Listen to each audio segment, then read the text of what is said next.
राजेश, जल्दी से बताइए कहां पे हैं आप, क्या हालत है, किस तरफ बढ़ रहा है पूरा मामला? अंजना जी, मैं इस वक्त कीव के सेंटर में हूं और यहाँ कीव में बीती रात बिल्कुल शांत माहौल था। कोई फायरिंग नहीं हुई है, कोई बमबारी नहीं हुई है, कोई मिसाइल नहीं गिरा है, कहीं कोई आगजनी नहीं हुई है। बिल्कुल शांत माहौल है और सुपरमार्केट्स में खाना आना शुरू हो गया है, सप्लाई बेटर हो गई है। फार्मेसीज के बाहर लंबी लाइन लगी है अभी भी, जहां दवाइयों की कमी थोड़ी जरूर महसूस हो रही है लोगों को, तो काफी लंबी लाइनें लगी हैं। और इस वक्त अगर आप देख सकती हैं तो हल्की हल्की बर्फबारी शुरू हो गई है, खुशनुमा मौसम हो गया है। Over to you. बहुत दिनों बाद आपके चेहरे पे मुस्कुराहट दिखी है, खाना वाना पहुंच रहा है, पर ये कैसे हो रहा है? ये क्या वापस जो कम्युनिकेशन है अलग जगहों से एस्टैब्लिश हो रहा है, या जो डरे हुए थे लोग अब वो निश्चिंत हो गए कि कीव में इस तरह का ऑफेंसिव नहीं होगा जैसा खार्किव में हुआ है? राजेश, ये अंजना जी, दो फैक्टर्स हैं इसके। एक तो सप्लाई इंप्रूव हुई है क्योंकि एकदम से बहुत ज्यादा शॉर्टेज हो गया था, खाना बिल्कुल खत्म हो गया था, सारी सुपरमार्केट की शेल्फ बिल्कुल खाली हो गई थी।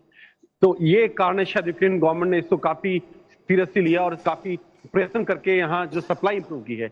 दूसरा, कंजम्पशन कम हो गई है। यहाँ लगभग 95% पॉपुलेशन जो कीव शहर की है वो शहर छोड़ के जा चुकी है। तो जो सप्लाई की जो डिमांड है, demand is not so much, बहुत कम डिमांड है, तो उसको शायद आपूर्ति करना आसान है। लेकिन अभी भी मैं आपको बता दूं, दुकानें लगभग सभी बंद हैं। सुपरमार्केट कुछ खुली हैं जहां खाने पीने का सामान अवेलेबल है। लिकर की सेल पर बैन लग गया है, किसी भी तरह का अल्कोहलिक बेवरेज अभी यहाँ बेचने पर पाबंदी लग गई है। अभी वो सुपरमार्केट में अवेलेबल है लेकिन उसकी बेचने पर पाबंदी है। कपड़े, लत्ते, बाकी चीजें जो हैं आपकी दुकानें, वो अभी कुछ भी नहीं खुला है, वो आप नहीं खरीद पा रहे हैं यहाँ पे अभी भी। अंजना जी, गैस ट्रांसमिशन पाइपलाइंस ये कहां कहां पर प्रभावित हुई है राजेश, और उससे कैसे? कई जगहों पर पता नहीं, आप कह रहे हैं वहां भी बर्फबारी है तो माइनस में ही टेम्परेचर होगा, -6 डिग्री तक तापमान जा रहा है। जी, रात का टेम्परेचर आजकल रात को -6 से -8 के आसपास तक जा रहा है। दिन का टेम्परेचर भी कभी, जैसे अभी टेम्परेचर -1 के आसपास है। तो यहाँ बहुत ठंडा मुल्क है। यहाँ अगर आपको हीटिंग, सेंट्रल हीटिंग नहीं आती है तो लोगों के लिए रहना बहुत मुश्किल हो सकता है। जहां तक कीव का सवाल है, सारी एमिनिटीज अभी हमें मिल रही हैं। Electricity, water, heating, everything is normal, सब कुछ बिल्कुल नॉर्मल है। अभी इस वक्त जैसा युद्ध से पहले था ऐसा महसूस हो रहा है, एक्सेप्ट 2 थिंग्स कि कोई लोग नहीं है आसपास और दुकानें और मार्केट सब बंद है। अंजना जी, 95% आप कह रहे हैं राजेश कि 95% लोग खाली कर चुके हैं। ये एस्टैब्लिश करके कहा जा सकता है कि 95% लोग कीव के चले गए हैं, और कीव पर, एक सेकंड, कीव पर, इरपिन आसपास के जो इलाके हैं वहां पर हमला हो रहा है। पुतिन का दिमाग क्या समझ में आता है कीव को लेकर, उनकी स्ट्रैटेजी पर? देखिए अंजना जी, एक चीज मैं दर्शकों को दोबारा बता दूं, मैंने पहले ही बताया है, यहाँ एक शहर है और एक ओब्लास्ट है। ओब्लास्ट रीजन होती है, इलाका होता है काफी बड़ा। तो कीव शहर भी है और कीव ओब्लास्ट भी है। कीव ओब्लास्ट लगभग आप मान के चले 200 बाय 200 किलोमीटर का है, काफी बड़ा इलाका है, और कीव शहर अलग है। तो कीव ओब्लास्ट में काफी इलाके पे अभी रूसी फौज मौजूद है, कब्जा है उनका। और इरपिन जो कि कीव ओब्लास्ट में आता है, यहाँ से 20-25 किलोमीटर दूर है, वहां काफी भीषण लड़ाई हुई है पिछले 48 घंटे में। कल पूरे दिन वहां लड़ाई हुई है। उसके धमाके और आवाज कीव शहर तक नहीं पहुंचते हैं क्योंकि वो छोटे धमाके हैं। नॉर्मल फील्ड आर्टिलरी या हैंड हेल्ड रॉकेट लॉन्चर उनका इस्तेमाल होता है, तो उनकी आवाज कीव तक नहीं पहुंचती है। लेकिन कल मैं, जो कुछ जर्नलिस्ट वहां पे गए थे और मैं आज जाने का प्रयत्न कर रहा हूं, उन्होंने जो रिपोर्ट किया है कि वहां बहुत भीषण लड़ाई चल रही है और दोनों फौजें, रूसी फौज अगर हमला करती है तो फिर इस तरफ से फायरिंग होती है, दोनों तरफ से भीषण लड़ाई उस वक्त वहां जारी है पिछले 48 घंटे से। अंजना जी, ये किसका पलड़ा, एक सेकंड सर, किसका पलड़ा इस वक्त भारी दिख रहा है? इंफॉर्मेशन वॉर हम दोनों तरफ से देख रहे हैं राजेश। मुझे पता है आपके लिए भी एस्टिमेट करके अचानक कहना कि नहीं ये भारी दिख रहा है, वो भारी दिख रहा है, मुश्किल है।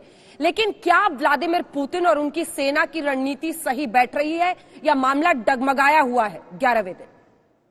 देखिए अंजना जी, इंफॉर्मेशन वॉरफेयर का सवाल है जो कि इस वार का बहुत अहम हिस्सा है, सबसे अहम हिस्सा वही है।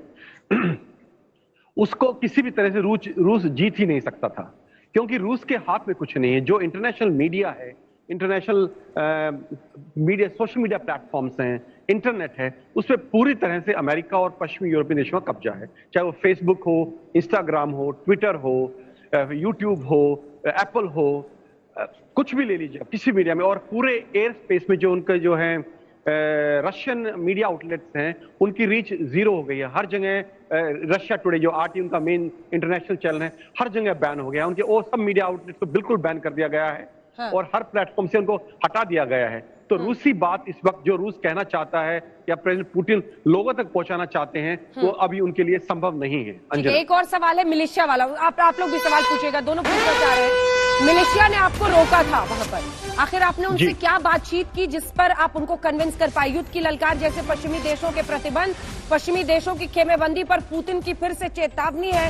व्लादिमीर पुतिन ये साफ कह रहे हैं कि पश्चिमी देश जिस तरह से यूक्रेन की मदद कर रहे हैं उसे हमारे खिलाफ युद्ध के तौर पर ही देखा जाएगा, और तमाम प्रतिबंध जो रूस पर लगाए जा रहे हैं उस पर भी उनका कहना, उन्होंने कहा है ब्रिटिश हथियारों के रूसी फौज पर हमले को लेकर रूस ने साफ कहा है कि यूक्रेन को ब्रिटिश का ये मदद भूला नहीं जाएगा।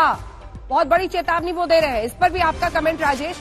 और दूसरी तरफ अब मिलिशिया ने आपको रोका था, फिर आपको जाकर उनसे बातचीत करनी पड़ी थी, वो कॉन्वर्सेशन, वो जो भी बातचीत आपकी उन लोगों से रही वहां पर यूक्रेनी लोगों से, उसके बारे में जरा बताएं।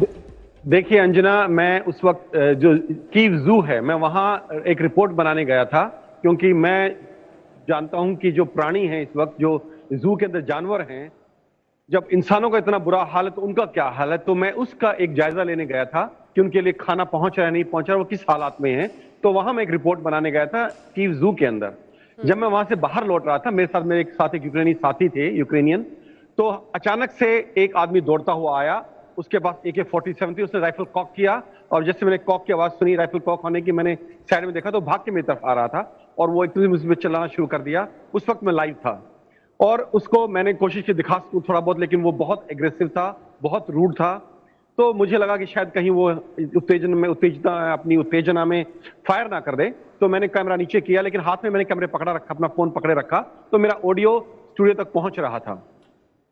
तो उसने मुझसे बोला, मैंने उसको बताया कि मैं इंडियन हूं और मैं जर्नलिस्ट हूं और मैं आपको रिकॉर्ड नहीं कर रहा हूं, क्योंकि देखिए इस वक्त यहाँ इतना बड़ा शक का माहौल है। कोई भी आदमी आपको अगर बाहर दिखता है जो रिकॉर्ड कर रहा है, फोटो ले रहा है, तो खतरे से खाली नहीं है, क्योंकि लोग ये सोचते हैं कि शायद वो रशियन एजेंट है। तो मैंने उनको समझाने की कोशिश की कि मैं इंडियन हूं, जर्नलिस्ट हूं, और शायद मेरा जो, मैं सफेद नहीं हूं, I am not a white person, तो मेरा रंग जो शरीर का और जो मेरा बाहर लोगों से लगा कि शायद ये यहाँ का नहीं है, वो उससे काफी सेफ्टी मिलती है, मुझे पता लगता है कि फॉरेनर है। भारतीयों को लेकर क्या सोच है, भारतीयों को लेकर वहां पर क्या सोच है, क्योंकि खास तौर पर यूनाइटेड नेशंस में भारत हर बार रूस के खिलाफ वोट करने से एब्सटेन कर रहा है, क्या इस बारे में भी आम लोगों को वहां जानकारी है? मिलिशिया में क्या रिएक्शन है इसको लेकर? देखिए, आम लोग यहाँ पे बहुत कोशिश कर रहे हैं किसी से भारत यूक्रेन के सपोर्ट में आ जाए, और लोग यहाँ जनरली हिंदुस्तानी लोगों को अच्छी निगाह से देखते हैं। कोई आपके प्रति रेशियल डिस्क्रिमिनेशन नहीं है, या आपको ये नहीं देखते कि आप दुश्मन देश के हैं। दोनों मतलब यूक्रेनी लोग यहाँ पे आपको एक दोस्त मानते हैं और आपको अच्छे से ट्रीट करते हैं, इसमें कोई शक नहीं है। और जब उन्हें पता लगा कि मैं इंडियन हूँ, जब वो कंफर्म हो गया उनको कि जर्नलिस्ट हूँ, मैंने उनको इंटरव्यू दिखाया जो मैंने एक महिला सैनिक का कुछ देर पहले लिया था, तो वो शांत हो गए। लेकिन मेरे साथ जो मेरा साथी था, यूक्रेनियन था, उसके साथ उन्होंने बड़ी बदसलूकी की, क्योंकि वो रूसी भाषा बोल रहा था, उसको यूक्रेन भाषा नहीं आती थी, जबकि वो यूक्रेनियन सिटीजन है, यहाँ की शायद नेशनल हॉकी टीम का मेंबर भी है। लेकिन उन्होंने उसको बिल्कुल, वो यंग लड़का था 19 साल का, और वो काफी उस पे, और वो बहुत घबरा गया था क्योंकि वो बहुत एग्रेसिव थे। क्योंकि जितने, पहली चीज यही देखते हैं, देखिए ये लोग एक जैसे दिखने में एक जैसे लगते हैं, बात एक जैसी करते हैं, कल्चर एक जैसा है, तो ये पहचानना कि कौन रूसी एजेंट है और कौन एक यूक्रेनियन सिटीजन है, उनके लिए भी बहुत मुश्किल है। तो मैं जो उनकी रिएक्शन समझ सकता हूं मैं, उन्होंने ऐसा क्यों किया, लेकिन ये हालात हैं यहाँ पर इस वक्त, ये इस चीज को दर्शाता है कि बहुत ही ज्यादा एक अविश्वास का एटमॉस्फेयर है। लोग एक दूसरे को, एवरीबडी सस्पिशियस अबाउट एवरीवन, हर कोई हर किसी के ऊपर शक कर रहा है, ऐसा यहाँ माहौल है इस वक्त। एक आखिरी सवाल आपसे, डे 1 और डे 11 में क्या फर्क है? एकदम ऑन ग्राउंड आप हैं, आपकी नजर से जल्दी से एकदम जो जैसे हमारा फास्ट न्यूज, जो नॉन स्टॉप फास्ट न्यूज चलता है, वैसा बताइए, डे 1 और डे 11 के बीच में फर्क। डे 11 में ज्यादा शांति है यहाँ पे। डे 1 को पूरे जितने एयरपोर्ट से सब पे काफी हैवी बमबारी हुई थी, अभी बिल्कुल शांति है। पिछले रात को एक भी यहाँ कोई फायर या कोई मिसाइल या कुछ नहीं हुआ है, अभी भी शांति है। सुबह से कोई सायरन नहीं बजा है, कोई एयर स्ट्राइक नहीं हुआ है, कहीं लड़ाई नहीं हुई है, और मुझे लगता है कीव में शांति अगले कुछ दिन तक रहेगी, ऐसा मेरा मानना है। अंजना।